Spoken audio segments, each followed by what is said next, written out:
Welcome to Native Journey Investigations, where we dive into specific topics regarding native worldview, ancient civilizations, and ancestral culture. During the spring equinox of March 2025, we were blessed with the opportunity to carry out a new fire initiation in Teotihuacan, with a small group of amazing initiates. It was a 5-day journey that allowed us to get to intimately know the monumental zone of this amazing place. Its palaces, artwork, and which ended in a temazcal ceremony and a wake of souls ritual in a cave, where we carried out the lighting of the new fire. From this journey, we have rescued some footage, and we want to share it with you here. From it, we have this explanation about one of the most famous paintings of the Mesoamerican world, the Tlalocan mural of the Tepantitla Palace in Teotihuacan. Welcome to Native Journey Investigations.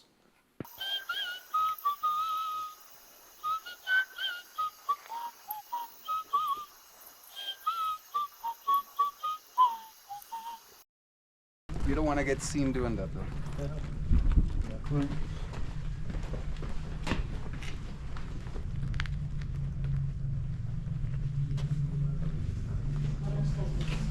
Buenas tardes. Buenas tardes.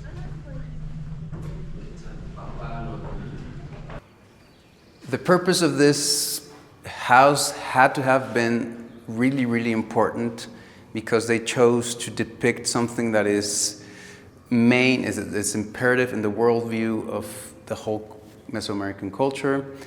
There's the place where we get the information about what this means. Well, you can interpret a lot of things from what you can see in the painting, but this also supports the same worldview that the Mexica had, where there's been written records that the Spanish made when they came. They tried to pick up what was being destroyed, what's the worldview of these people that we're conquering. So those registries, we have those, we can read that.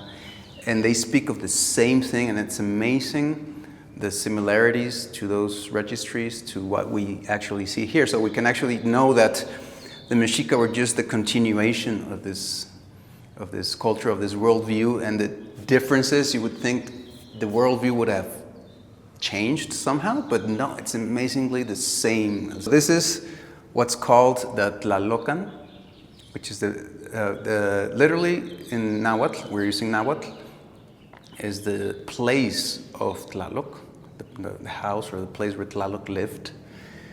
But according to the registries, Tlalocan was a type of a paradise or a region that souls would go to when they died in a way underserved. Like if you would, so mainly when kids died, for some reason, their souls, it was said, they would go to the Tlalocan, right? Oh, so the children in the pyramids, would they have gone to? I guess so. Or would they have gone to the deity there? No, their souls, well, that precise question I cannot answer. I cannot ask the scriptures or those registries nor the mural. Could we answer that from looking at the mural? Well, we do see a lot of kind of kid-like figures, so you can't tell there's kids here. So there's a mother mountain in this paradise. There's the snakes coming out of the mountain as a sign of the water, the wisdom, the intelligence, life coming out of the mountain. So it's almost like the source of life, the source of the soul. So it's not some place that existed, really. It's like materially. It's some kind of other place, other dimension. And there was different paradises or different go-to places when people died. So it depended on how they died as to where they would go.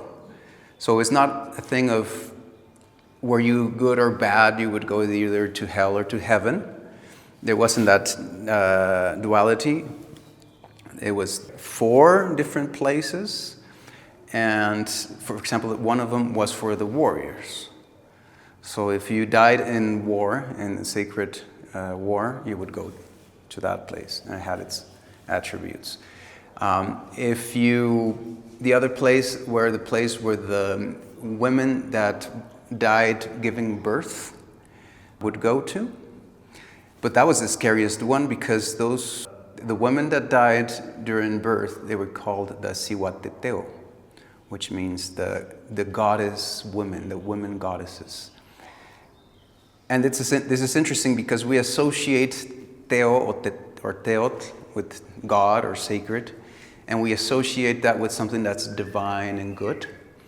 But the Cihuateteo were kind of these bad spirits that would come back down to earth and hunt people down. One day in the calendar, there was a 20-day period, veintena, where they would come. This is in the Mexica, right? We don't know exactly if there is an equivalent of that precisely in Teotihuacan. This is the proof that there is for the Tlalocan. But the Cihuateteo would then come back to earth and hunt people, like scare them. And so they would say, don't go out to the streets during those 20 days because you might get... And they wouldn't let kids go out, especially. Kids were especially prone to being kind of haunted by the spirits of the Cihuateteo. Another element here, so we see the mountain, the spring of life, the mountain of the spring of life. We see all the souls that came back. So this is the source. It's almost like, the way I see it is, you're really young, you didn't get to actually come into this world fully and develop fully.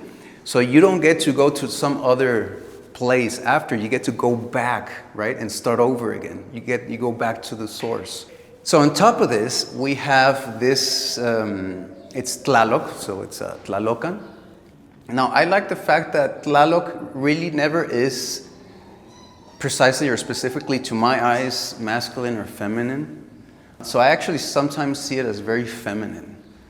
And the word itself, Tlaloc, doesn't have a genre. So it could be feminine, it could be masculine. That's actually not that important. You can see it's pouring water from its hands. It has this parrot or eagle or bird, sacred bird, as a tocado in its headdress. Lots of quetzal feathers. These long green things would be quetzal feathers. Of course, it's filled with jewelry, with bracelets, necklaces. There's a lot of water symbols. There's a lot of star symbols. You have flowers going around here. Some go as far as saying this was this type of species of plant, etc., for each one of the flowers. Then it has coming up in like a snake kind of pattern. It's interesting. It looks like the snakes from the medicines. Yeah, that thing. But in this case, it's kind of like a tree of life. Okay, so it's a tree, and it's supposed to be a ceiba tree, the sacred tree of the Mayas, which don't grow. You have to travel at least 1,000 kilometers to find one of those from here. So it speaks of this, of Teotihuacan just being the gathering point of the whole thing. There weren't really people that were just from here. It was just a whole huge territory that decided to choose this place as the place where they would be that there's their main sacred site, the central sacred site of all the places, right? And this is the only place where you will find this depiction, this actual, painting of the Tlalocan. It doesn't exist in the Maya lands. The Maya lands, they focus a lot more on depicting the kings, the dates, the situations with the kings, the conflicts. Like the Bonampak murals, they depict the war, and it looks like it was even not finished, because it looks like they came into the building, like the enemies, and shut that down before they could even finish painting the murals. So all the rest of in many places, especially in the Maya lands, you don't find so much depiction of the actual worldview as you find here in Teotihuacan. Which then, this kind of central culture, Teotihuacan is not really the only place. You have Cholula as another main site for Quetzalcoatl worshiping. And it was said that was the main Quetzalcoatl site. And that's the place, and it comes in a show with Graham Hancock. He goes to Cholula. He goes to this pyramid, which is, according to some data, the most voluminous pyramid in the world. It isn't the tallest, but it has the greatest volume of all. Maybe we'll go there one day. It's in the state of Puebla. And that would be like the sister site for Teotihuacan, right? So you'll find a lot of similarities with that place. So we see more snakes representing water, and just everything is going to speak of water. The tree of life, the ceiba tree, it's also spewing out water blessings. The water also means blessings, and sometimes in this symbols of the water coming out, you'll see shells, you'll see droplets, you'll see flowers, and it all means blessings. Beautiful things come out. You can see that the little people, they are singing. So the voluta, the little spiral thing that comes out of their mouths, if it didn't have the adornments, it would mean they're speaking.